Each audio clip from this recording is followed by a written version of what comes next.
3. We're live right now. JC 116 Radio. Oh, cool.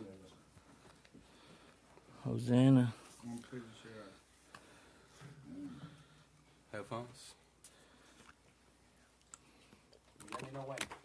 We're live. We're live already. We're live. But I guess go ahead and shoot that intro. No, you're not live yet. I said let me know when. You ready? You ready? You guys ready? Let's go. As soon as I shoot the intro, you take it away. Okay.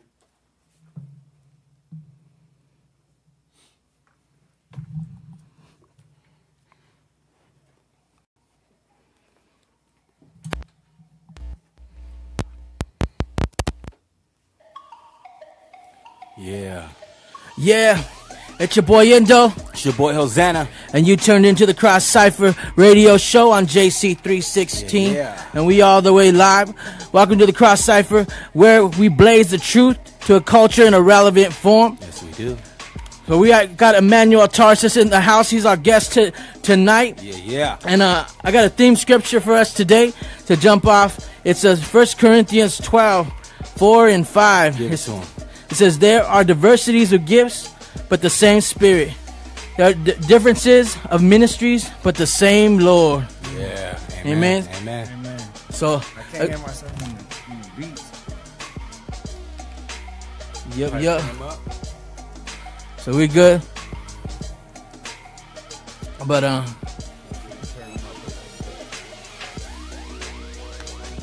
so we got a little technical difficulty. So you're just gonna go live. Can you hear the beat? No, I can't hear it. Let me hear what you hear. Yeah. Yeah, it's just really low. Turn it up a little. He has like one headphone that's coming in. The other one's coming. Yeah. Try this one. Is that cool? I can still hear it. Yo. That sound better? How you doing now? Hello. Yeah. Is my mic on? Yeah.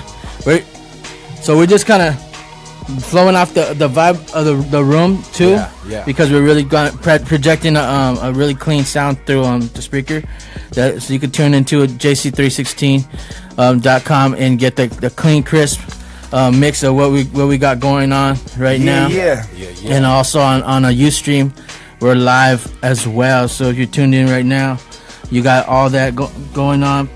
And we're excited because Emmanual Tarsus is in the house. Yeah. What up, boy? He's been busy What's putting up, in work guys? for the King. How you doing? Good, man. Just just on the grind. Just doing what I gotta do, man. Doing what just trying to keep one foot in front of the other. You know what I'm saying? Amen. Amen. Right, man. So, how was your day today, man? I'd like to get straight to it, man. How was your day today? Today was a good day, productive day? Yeah.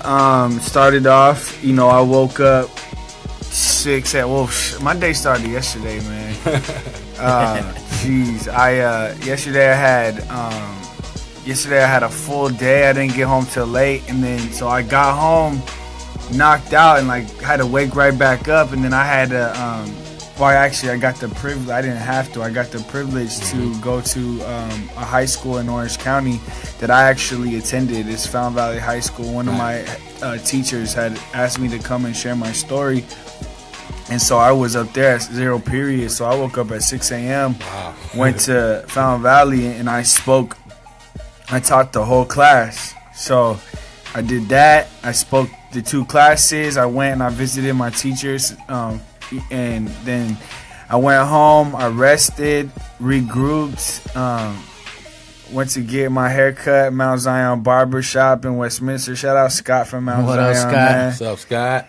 And then after that, I went to go pick up my daughter and got her. And my little girl, she has her tooth had been coming out. And I was like, let me just pull it. And she's like, no, Dad, I want to pull it myself, but I want to do it at school because if you get to pull your tooth at school, then you get a special little box. Yeah. And so today she pulled her tooth out in class and got a special little box. And so we don't believe in the tooth fairy, nothing like that. Yeah. So I took her to get ice cream. And so we went to this place, called the Rolling Creamery in Fountain Valley where we stay at. And then, I got pizza. We just went on a little date, and then we chucked it over here.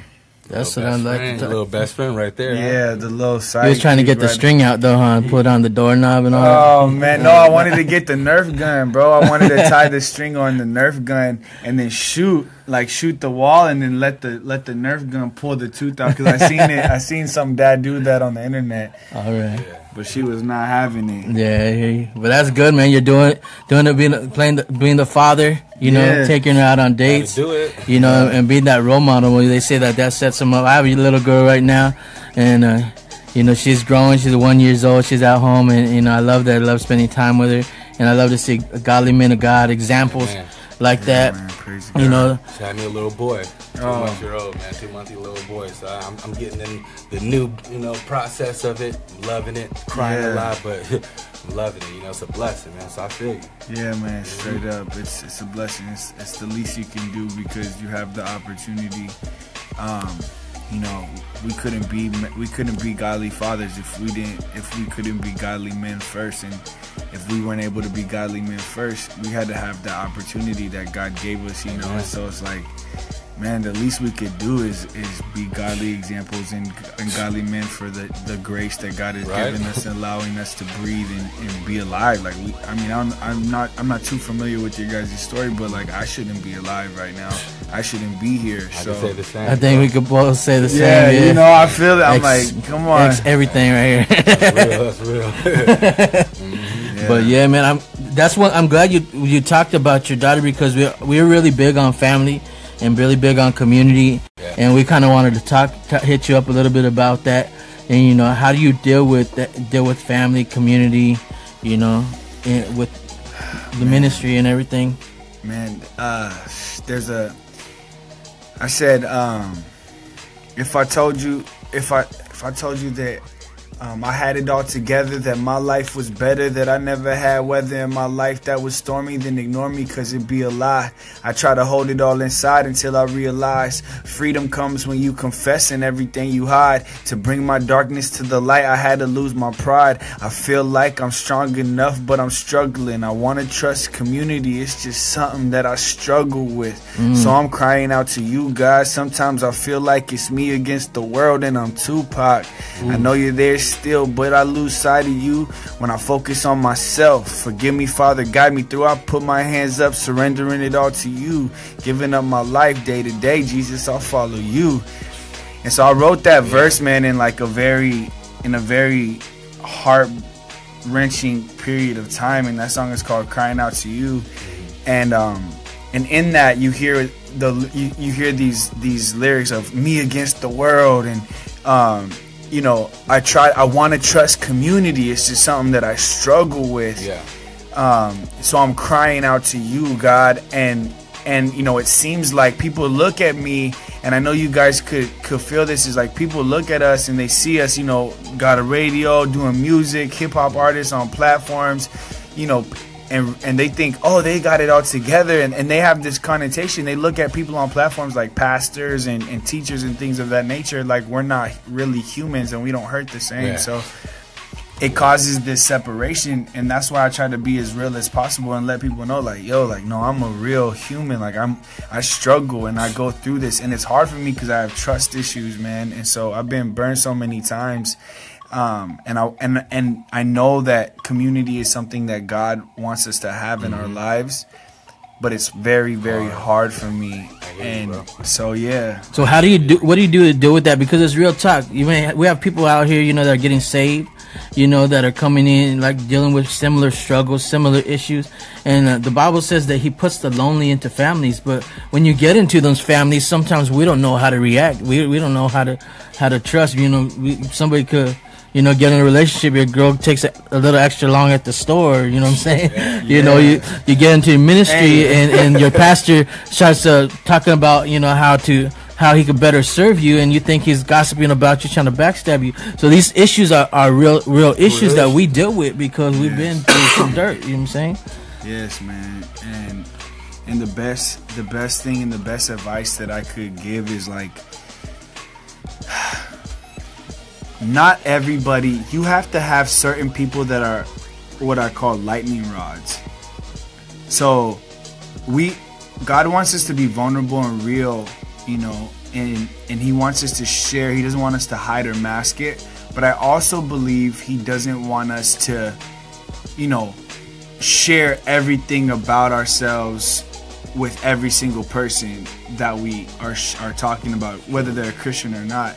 I believe that you have to have a couple different people, that are trustworthy, that you look up to, that are further along in their walk, that those are the couple people that you share everything with. You get it out, your frustrations when you're upset, and I'm an out loud processor, so like I process out loud, and sometimes that gets me in trouble because I'm not meaning to say certain things, but I'm just trying to get it out and like sort it. But in order to do that, I need to put it out. So I need to have somebody that's safe that I can do that with, that's not going to take my words and be like, and hold them against me in 4 years when we get into a disagreement.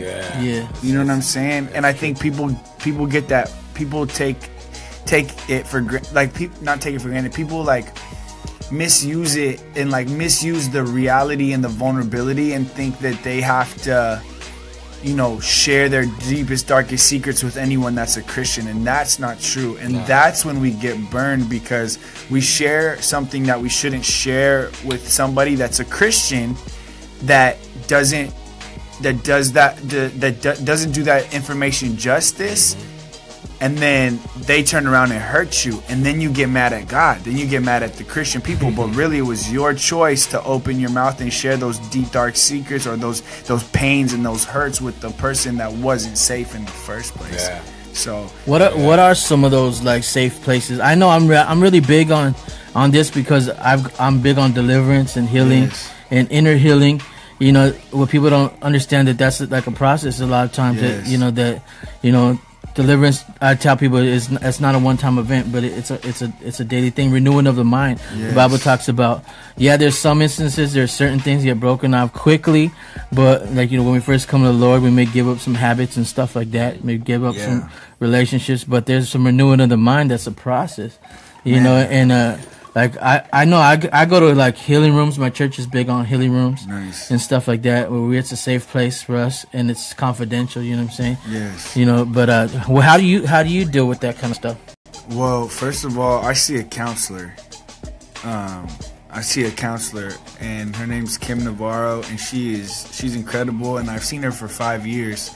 And I still see her to this day, even though I might be further along, or I still see her to process. I can go into her office and get the gunk out and get the crud out of inside of me and just lay it all out and be like, oh man, and like move on and like go forward. And she doesn't judge me. She's not gonna, unfriend me on Facebook because of what I tell her. She's a God-fearing counselor.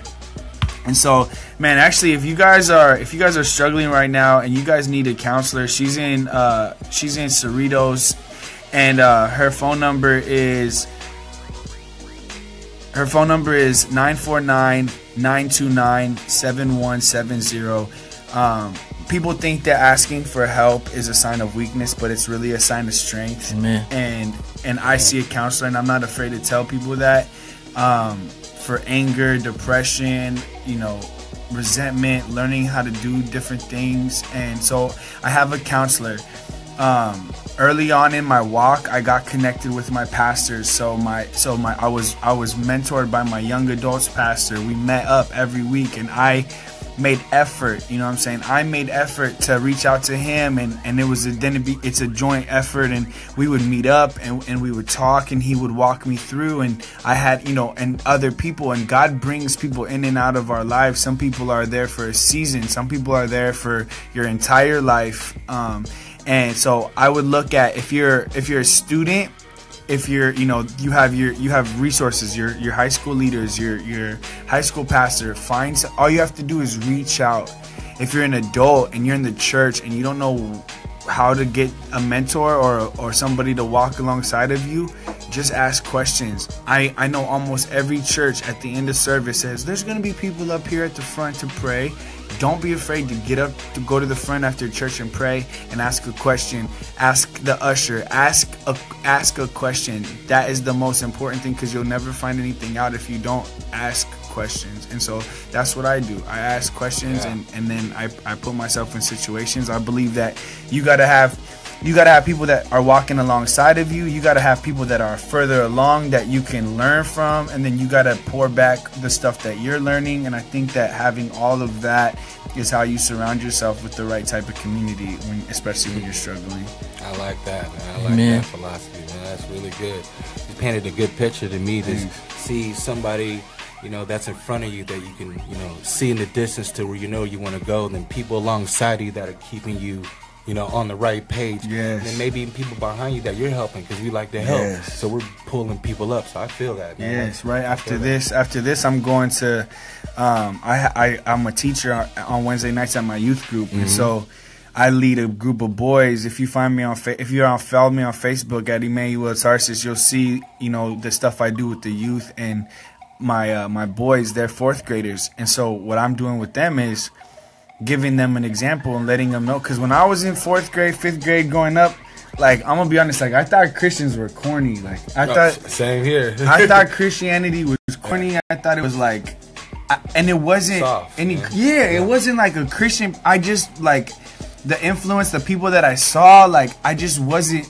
And so, you know, what I think is super rad, especially like with this radio show, with the different things that you guys are doing, and, you know, with what God has brought me to. I speak at high schools all over the place because I want these kids to know, like, yo, God is real, and the coolest thing you can do is be a Christian, because that's against the grain, and I didn't know that. And so, you know, it's like my philosophy. So I learn from, I teach to, I walk with. You know what I mean? Yeah. That's so good. You know that you bring that up, because I would just some ministry time, and one of the questions that came up is, you know, what would you say to your younger self?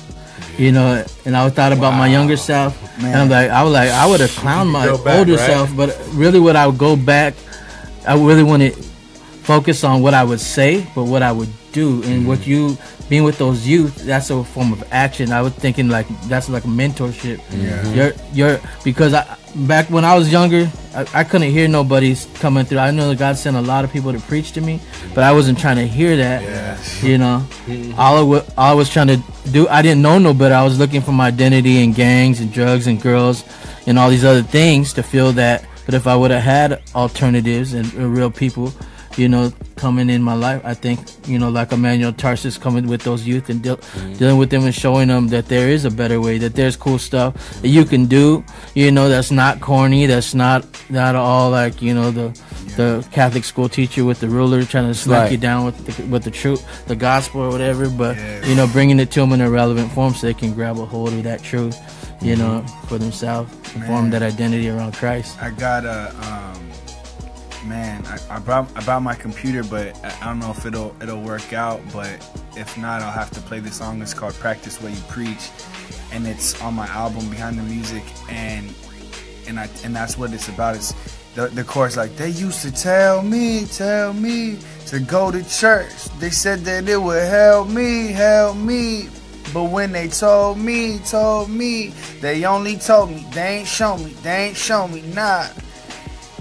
If we talk about it, we got to live it out. We got to practice what we preach. That's and right. Us too, at being on the radio, you can't be on the radio talk about God or like living away and then go outside and, you know what I mean? We have to practice what we preach. And a lot of the things that I had to deal with was, you know, seeing people that were claiming Christ and not acting it out. So I was like, whatever. And if I could tell myself that, if I could go back in time and tell myself something, it would be, it's not what it seems. It's not what it seems. Because we see the highlights of lives, and now with social media especially, oh my goodness. People post the highlights of their life.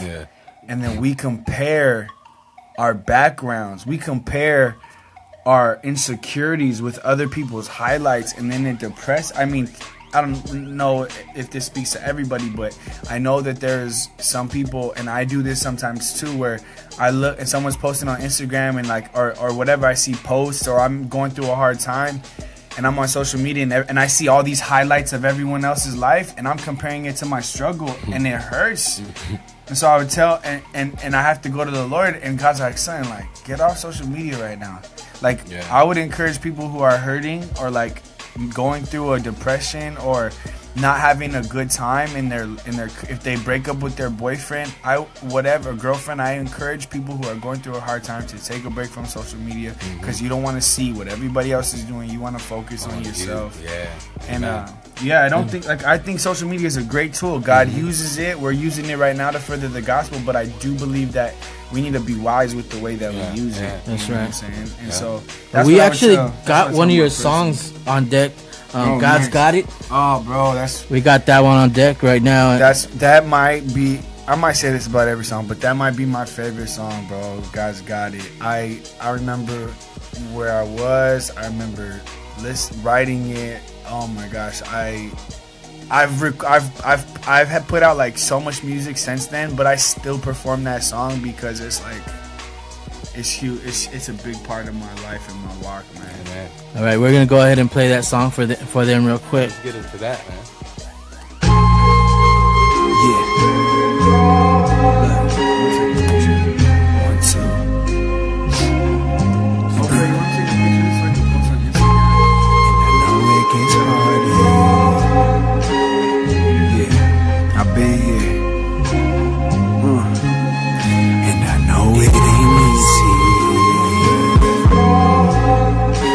It's hard, believe me. We face times that's hard and emotions get started. Our minds start to wander and our hearts start to harden. It's hard, but God's got it. Look, I'm so misunderstood that I don't fit in anywhere. I enter waters, there's so many fear. I got so many fears that I'm up at night shedding tears. Cause the years that I failed, but at least they brought me here, right? I'm 25, but I'm feeling like I'm 40. In my room at night, drinking Red Bull, recording. Working 2 jobs, trying to raise a little girl. Gotta balance out the lows, living in an evil world. So I aim high. The enemy attacks, but he gotta realize that me and God on the same side. Believe that. Sometimes I wanna leave rap, and it kills, but I ain't signed a deal. And these little freestyles ain't paying any bills, but it's God's call. So I wait on the signal, refined in the fire on the field in the middle. Ain't afraid of no giants. This is David and Goliath. And I know it ain't easy. It gets hard, believe me. Times that's hard and emotions get started. Our minds start to wander and our hearts start to harden. It's hard, but God's got it. I hate being called a rapper. Label is disabling, I'm weighing in the factors. Asking all the questions, trying to get some of the answers. Like, am I supposed to write these raps or become a pastor? I'm handed these convictions while I'm handling confliction. See, I believe in God, I don't believe in superstition. So you'll never see me wishing, you'll only see me praying. I ain't forcing anybody to believe in what I'm saying. So let's look at the truth then. If faith is not having proof, then what y'all looking for? But what you looking at is evidence that God is real. I seen the light and on my mama I ain't looking back. So I don't need a deal, and I don't need the money. I got something in my heart and you can't take it from me. And that's the love of God, it consumes me. The enemy's downstairs crying cause he losing. And I know it ain't easy. It gets hard, believe me. We face times that's hard and emotions get started. Our minds start to wander and our hearts start to harden. It's hard, but God's got it.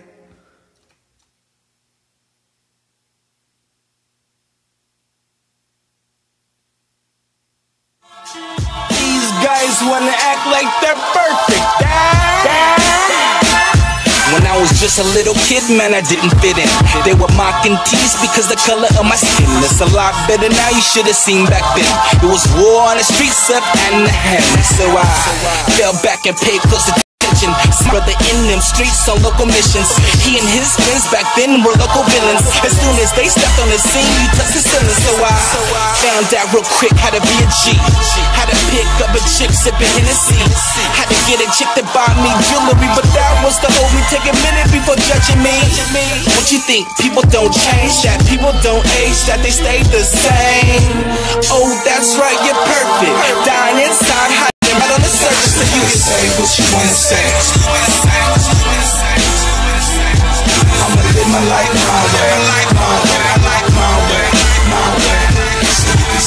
what you wanna say. I'ma live my life my way, my way, my way, my way. Nowadays I be chillin' on a solo, talking to the light because the light is so loyal. Cypha always had my back when your boy got in trouble. When looking for my friends, there was no one to huddle. So I had to give my life to you, had to give all my heart and soul to you. What's life in this world without love from you? Soon as you came in my life, that's when I lived brand new. There's so much hate in the world today, but when we realize we all came from the same place, we different shades, but we the same race. May have the light in common, may have the same taste. So take a minute before you judge, because the person you judge may be the person who made you. Yes, Jesus, I love you. I place no one above you, so you can say what you wanna say. I'ma live my life my way, my way, my way, my way. So you can say what you wanna say. I'ma live my life my way, my way, my way, my way.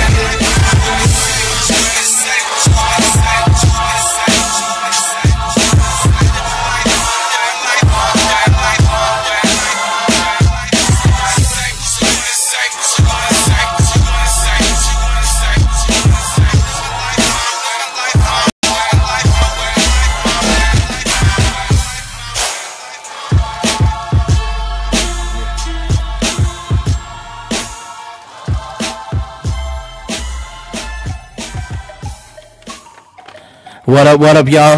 Yeah. That was Hosanna with Say What You Want to Say and Emmanual Tarsus.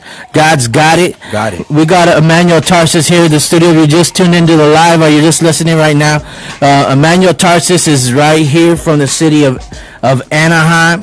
I mean, I'm from Anaheim. He's from Santa Ana. We're from Orange County. We're the same area. And he's gonna tell you a little bit about his ministry. Yes. It's right there. It's on his hat right there. Want to talk to us a little bit about that? Where you're from? Yeah, man. So I grew up in Santa Ana. I had a baby with a girl who lived in Huntington Beach, and so that brought me to Huntington Beach. And then I've been all in and out of Orange County, all over the place.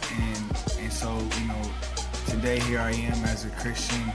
I gave my life to the Lord 5 years ago, and just been on the pursuit of God. And when I gave my life to, I used to do music before I was a Christian, and when I gave my life to Christ, I stopped doing music because I didn't think I could rap and be a Christian, because I did rapping. I rapped for selfish reasons and selfish ambition and just worldly things, and so I wanted to get so far away from that. But as I pursued God, He revealed to me that music was what He created inside of me, and that it was what I did. And so I started to pursue music, and as I did that, doors kept opening for me to share and speak and perform and things like that. And so as I did that, God gave me this vision for the lost and found, and so what God has shown me is, the ministry is actually the music, and like me sharing, like it's actually God. So like they go hand in hand. So like the Lost and Found clothing brand is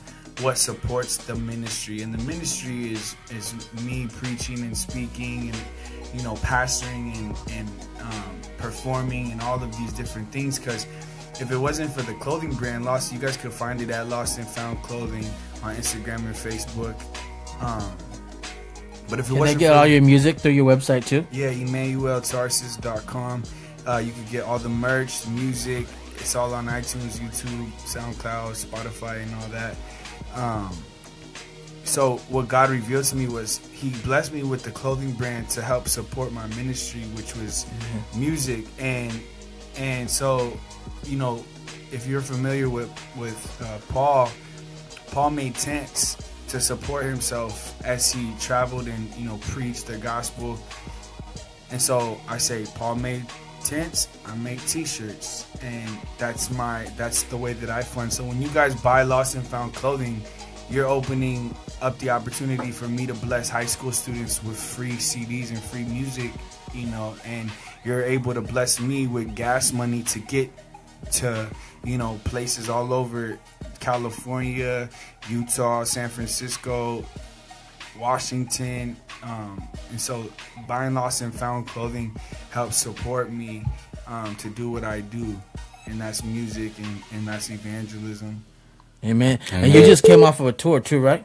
Yeah, we did the Behind the Music tour, and it was super rad. God totally opened the door for that, and people kept on hitting me up and asking me to come out, and God was really my manager in that sense, you know, because I think that it was kind of unorthodox as far as the way that it's supposed to go. Normally, you know, you set up a tour, then you reach out to people, but in this sense, people were reaching out to me, and I was like, man, all of a sudden I had all these different places that I just named, and I'm like, okay, well, let's do this. And so I put them all together, I mapped them out, I scheduled it all out. God blessed me with the truck to be able to haul everything through, and we did it, man. And I'm gonna tell you, if you ever go on tour, man, one of my friend RP from San Diego just hit me. He's like, hey bro, I'm about to go on tour, like what kind of advice do you got? I'm like, look bro, make sure you eating right now, and make sure you are conditioned, because you're gonna eat so bad on the road and you're not gonna have any time to exercise. And if you are unconditioned and you've been eating and you haven't been eating right, then you continue to eat right, that's gonna weigh you down even more. But if you're eating as best as you can when you have the opportunity here at home before you leave, and then you start to eat, it won't affect you as bad as if you're eating a bunch of junk right now. So that's some advice I have for people that are touring, or just performing a lot. Even if you're not touring and you're just performing a lot, like. So McDonald's is your best friend on the road? Yeah, bro, baby, do I ever go to McDonald's? My daughter's in the studio, and she just shook her head and said no, because I don't go to McDonald's, man. That's good, man. I've been boycotting them myself for 2 years now. What'd you say? I said I've been trying to boycott that myself. Yes, bro, trust me, it's hard. But I might have to go there for a Shamrock Shake. Oh, man, dude, my friend Wes loves the Shamrock Shakes. He won't eat at McDonald's, but he'll go get the Shamrock Shake, bro. Yeah. Bro, see, the thing is, like, McDonald's, it tastes like, I'm like, you get that, bro. You go and you eat that, and then you just like instantly give into it, and then you start eating it more and more and more. It's like, once you eat one cookie, it's easy to eat 10, bro. That's what I say. If you could just say no to that first cookie, man, that's what I have to struggle with, man. So I gotta try to withstand that, cause.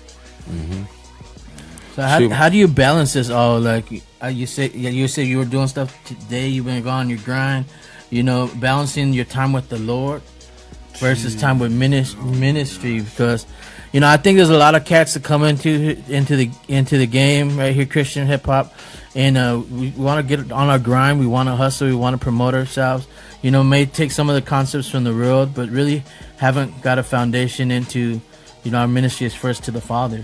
Yes. You know what I'm saying? In the context of that, I will speak boldly and clearly to anybody listening that is an entrepreneur, musician, artist. That whole mindset of no days off, grind, no sleep, I'll sleep when I die, all of that is unbiblical. You need, it's a commandment. Like, it's a commandment to rest.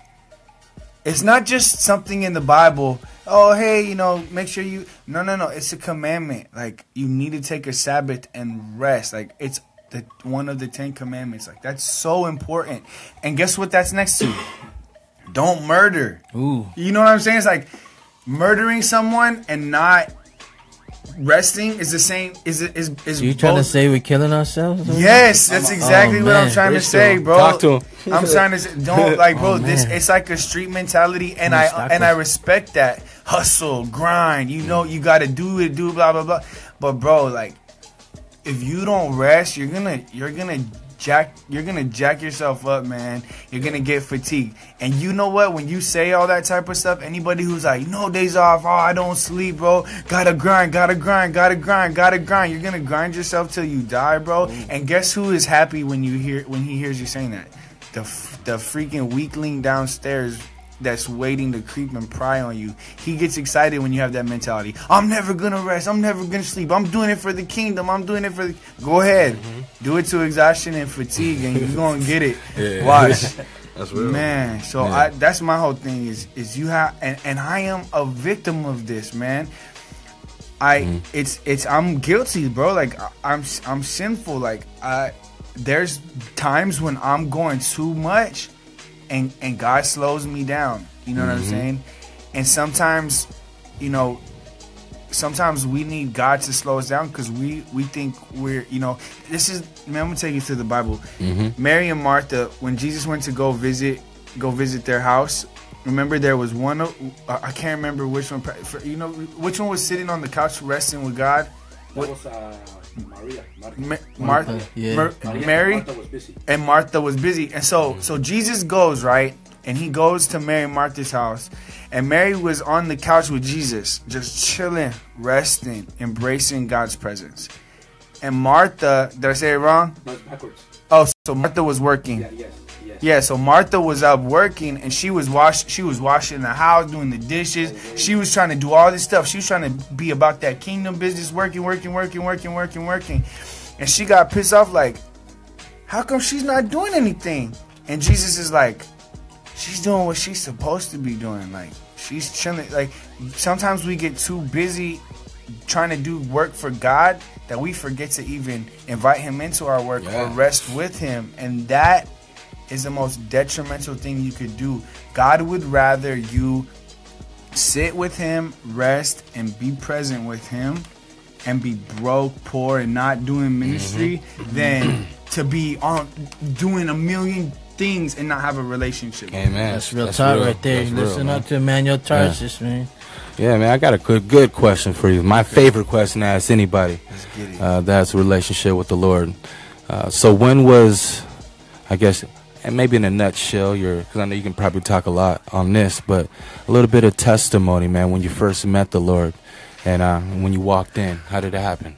My mom, when I was a little boy, my mom was a Christian. She was on fire for God, and she took me to church, and we went to church at Calvary Church in Santa Ana, and my mom took me. I was 6 years old. I gave my life to the Lord, and because my mom was on fire, my dad had converted from Catholic, and our family started to fall apart, and my mom had to make a decision. My dad wasn't around. She was working hard, you know, multiple jobs and stuff. She didn't want me to, she put my refuge into sports and not God. And so I wanted to play sports, and she thought that was what was best for me to keep me busy, so I didn't think about all the crap that was, going on in my life. And so then we ended up, our family just started, my parents, you know, split apart, you know, separation, just a bunch of crap happened, and we ended up walking away from the Lord. And so in that, there was a season from the time I was, you know, a young boy until the time I was, you know, I had my daughter over 7 years ago, and I wasn't living right, and me and my daughter's mother had broke up.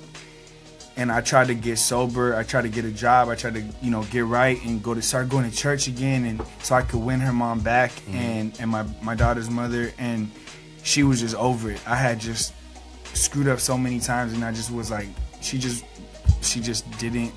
It was just over. And so I entered into a deep, dark depression because I had come from a broken family, and now I created a broken family. And so in that brokenness, I had nothing left. And everything was split apart and in my heart. And so that's when I was like, oh my gosh, I've completely fumbled and screwed up everything. And because my mom had put that foundation of Christ in me when I was young, he was still there in my heart because I had accepted him. I just hadn't, because I think there's a difference between accepting Christ into your heart and then following and submitting in relationship and moving towards Christ and selling out for Christ. Because all the time, I mean, we go to the church events, we do an altar call, and people make decisions to accept Christ into their heart, but then they go back to the streets or live their life.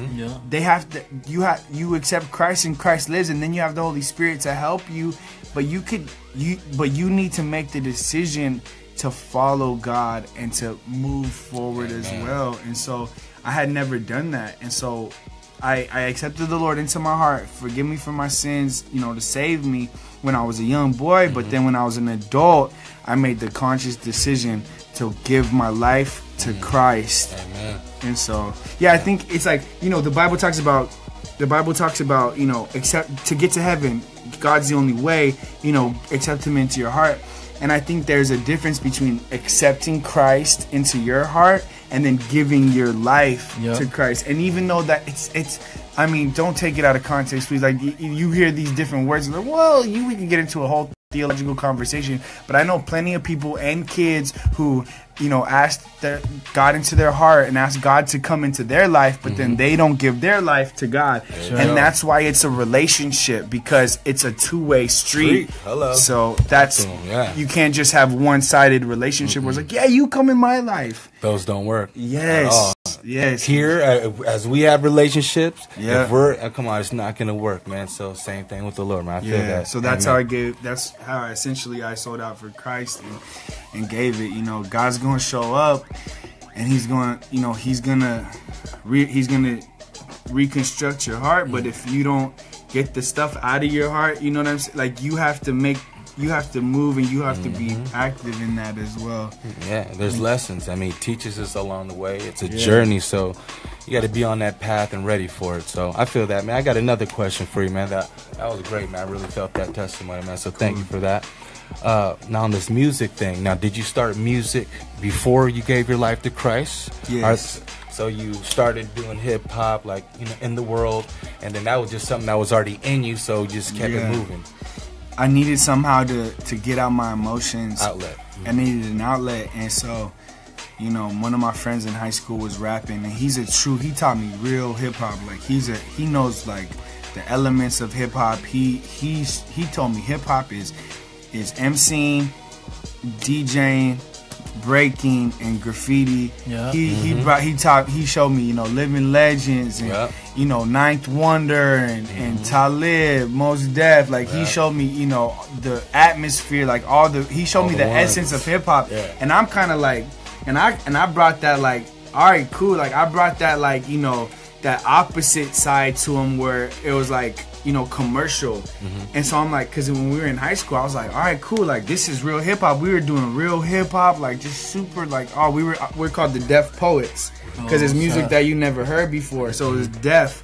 And so I was like, all right, let's put that on. Let's put it on MySpace. He's like, nah, bro. Like, I ain't selling out. I'm like, what the heck you mean? MySpace. Don't want people to hear it. But he was like, nah, we make this for the culture. We make this for our hearts. We make this for our outlet. So he had that real, like, and I was like, all right, cool. Now let's sell it, baby. Come on, like, you know what I'm saying? Like, I wanted to moves. So we were so, like, we were so, you know, like the odd couple, and so. But anyways, I love hip hop. I love music. I love the essence of it. So you would call yourself a real hip hop head, you know, in Christ?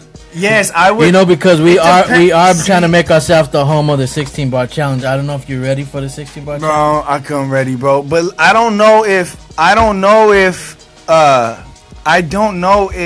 what you mean by hip hop head, because what you mean by hip hop head and what I mean by hip hop head is, what's like, your definition? I want to know your definition. So to me, a hip hop head is somebody that knows the origins. No, you can't be a hip hop head unless you know where hip hop is from and who started hip hop. If you don't have a respect for hip hop and the creators, whether I'm gonna be the first one to tell you, like, I'm not a huge Nas fan. Like, I'm not a big Nas fan. You won't see Nas in my playlist on my iTunes.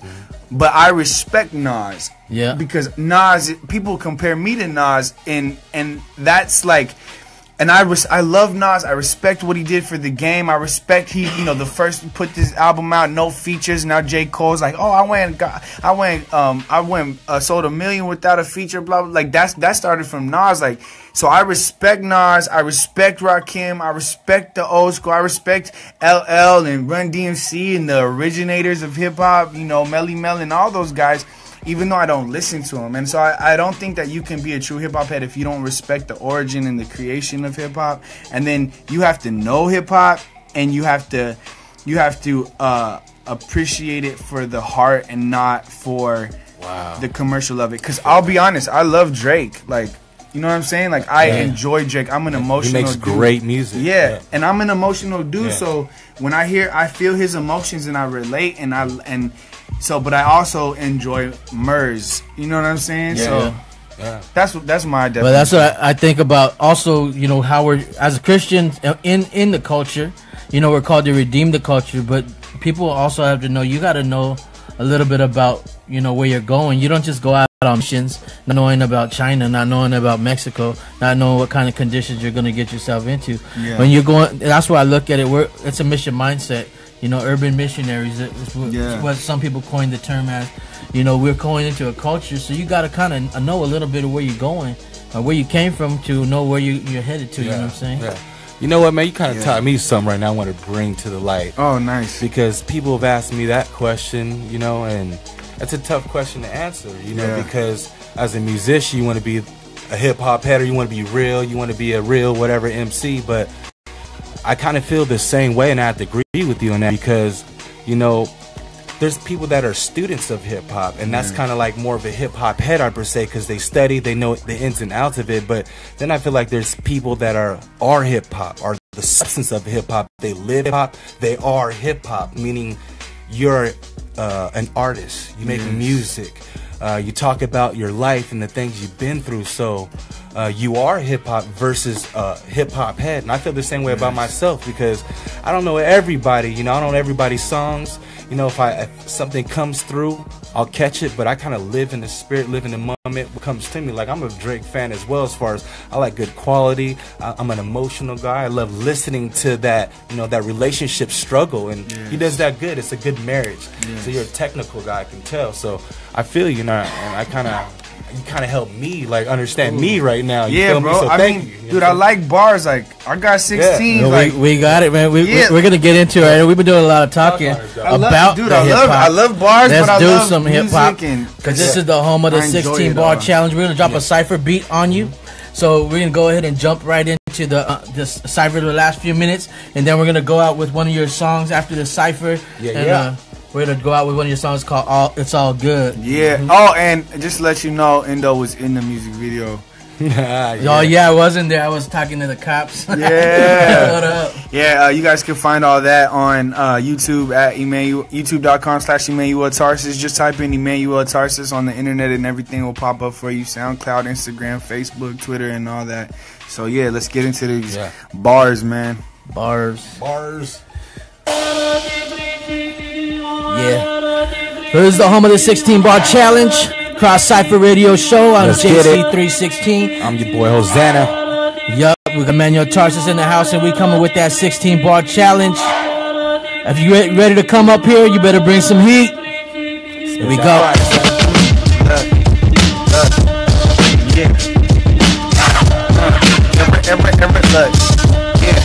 Never put my God in the box, he'll break out. I try to live this life without him and I'll break down. I used to fight it, but I embrace all the hate now. I've been about it since I was running the playground. I used to fight out, but now I pray loud. God goes before me, you see I'm saved now. I used to live and I take it back and I break down. Everybody come and see this, I pray loud. I'm a sinner, but God saved me. I come across you ain't know, I ain't crazy. Look, I'm not perfect, I still sin. It doesn't make me better because I let God in. Take it, what you wanna flip with the switch though? Coming across with Hosanna and Endo. Take that back and they found me. This was all good, no, God is one that found me. God is one that found me. I'm from Orange County. You wanna take that to break back, he crowned me. Royalty, I'm the son of a king. Doesn't matter, I'ma tell every human being. And it was all good to the air in the sky. Jesus Christ is the best high. I did it all, I snorted it all, smoked it all, and nothing compares to God. He's the king of them all. Yeah, Christ up with everything. That was the 16 bar challenge. Nice. With Emmanuel Tarsus. Nice. Now if you ready to come up here, we need some real spitters. We need some gospel. We know you got that iTunes. We know you got your Pro Tools, but we want to see them 16 bars. Want you to come out with some heat like that. My Emmanuel Tarsus right there, right up the top. We got a Hosanna in the house, and we're gonna go out with his song. It's called "It's All Good," and it is all good. Yeah. Thanks for coming out here. Yes, sir.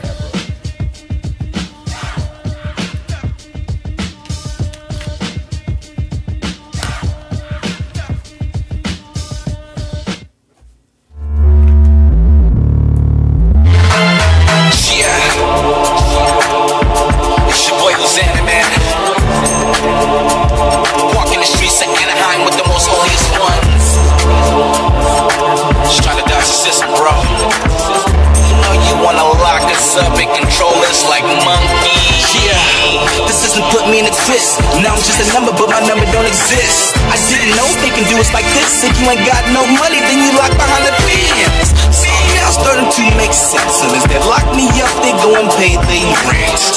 And that's how the devil lives. So a negative tries to kill positive. So I got a bone out.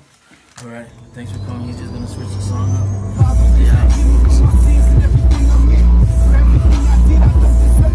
Yeah, that's the one.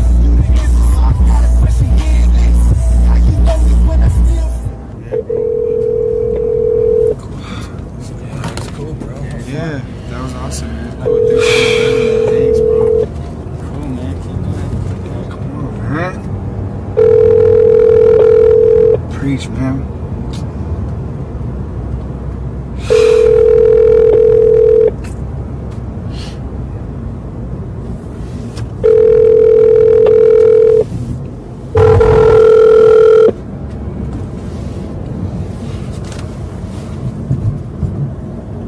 What's good? You reach Big Preach. Can't come to the phone right now, but leave me a message after the beat. God bless. One. Preach, fam. Hey, call me when you get this, man. I'm going through it right now, bro. Life is hitting me right now, man. All right, man. Love you, fam. Hit me when you get this. The devil's trying to get me, he lies to me and he tempts me. A week when I'm without you, couldn't go a week without you. I need to be all around you, living, breathing, reading about you. I was lost, boy, till I found out. I wasn't lost, I was hiding, but I'm found now. I couldn't stand up until I bowed down, and now I tell the whole world